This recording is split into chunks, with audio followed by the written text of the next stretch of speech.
Good morning കൂട്ടുകാരെ. Good morning കൂട്ടുകാരെ. രാവിലെ പൂജയാണ്. 2 പൂജ എടുത്ത ഞാൻ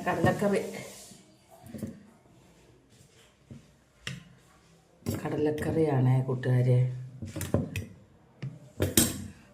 ഒരു മുട്ടയുണ്ട് കൂട്ടുകാരെ, 2 ഈന്തപ്പഴം, 5 ബദാമുണ്ട് കേട്ടോ. കടലക്കറി വറുത്തരച്ച് വെച്ചതാണ് കടലക്കറി കേട്ടോ.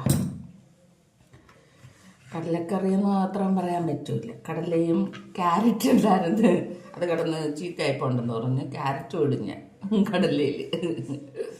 തിന്ന് നോക്കട്ടെ.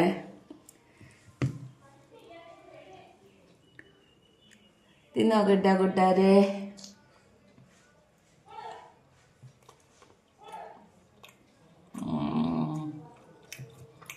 നല്ല ടേസ്റ്റ് ഉണ്ട് കൂട്ടുകാരെ.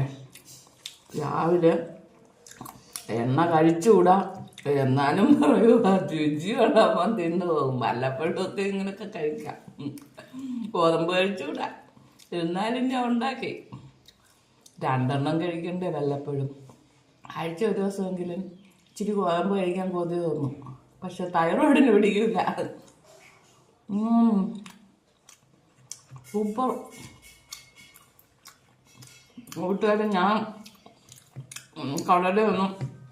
കടലയും നിങ്ങൾക്ക് പറയും പോലെ തന്നെ ഞാൻ കുക്കറിൽ വേവിക്കും. കടലയും ക്യാരറ്റും ഉള്ളിയൊക്കെ കൂടി ഇട്ട്, സവാള ഉള്ളിയെല്ലാം കൂടി ഇട്ട് കുക്കറിൽ വേവിച്ചിട്ട് വറുത്തിട്ടിരിക്കുന്ന തേങ്ങയും അതെല്ലാം കൂടെ അരച്ചിതിൽ കലക്കിയിട്ട് അവസാനം കടുവറുത്തൊഴിക്കും. തീയിൽ ഞാൻ വറുത്തിട്ടിരിക്കും, കടുവറുത്തൊഴിക്കും. ഇത്രയേ ഉള്ളൂ. പിന്നെ കറിവേപ്പില ഇടും, പച്ച കറിവേപ്പില ഇട്ടിട്ടിരിക്കും ഇച്ചിരി. പക്ഷെ നല്ല ടേസ്റ്റാണ് കേട്ടോ ഇത്. മസാല ഒന്നും ചേർക്കേണ്ട ആവശ്യമില്ല, നല്ല ടേസ്റ്റായിരിക്കും. കടലയുടെ ഒറിജിനൽ രുചിയൊക്കെ വരുന്നത് ഇങ്ങനെ വയ്ക്കുമ്പോഴാണ്. പക്ഷെ മസാല വെച്ചാൽ നമുക്ക് ഇറച്ചിക്കറിയുടെ ഒരു രുചിയാണ്. അങ്ങനെയും വയ്ക്കാം. പിന്നെ രാവിലെ അത്യാവശ്യത്തിന് വേണ്ട മസാല ചായയിലുണ്ട്. കട്ടനിൽ കറുവപ്പട്ട ഇടുന്ന, ഇഞ്ചി, പിന്നെ ഗ്രാമ്പൂ, ഏലക്ക, ഇത്ര ഇട്ടാണ് തേയില ഇടാതെ കട്ടൻ ഉണ്ടാക്കുന്നത്. തേയില ഇടില്ല, ഈ കളർ വരും കേട്ടോ. അപ്പോൾ അതിൽ മസാല വരുന്നുണ്ട്. അതുകൊണ്ട് പിന്നെ ഇതിനൊക്കെ കൂടെ ചേർത്താൽ നമുക്ക് രാവിലെ മസാല പ്രശ്നമാകൂലേ. ശരി, എല്ലാവരും സന്തോഷമായിട്ടിരിക്കണം രാവിലെ കേട്ടാ.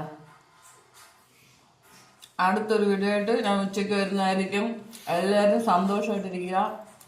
ടേസ്റ്റ് ഫുഡാണ് ഇന്നത്തെ. സന്തോഷത്തോടെ സ്നേഹത്തോടെ എല്ലാവർക്കും ബായ്. ലൈക്ക് ചെയ്യണേ, കമൻറ്റ് ചെയ്യണേ, ഷെയർ ചെയ്യണേ, സബ്സ്ക്രൈബ് ചെയ്യണേ, ഫോളോ ചെയ്യണേ. ബായ്.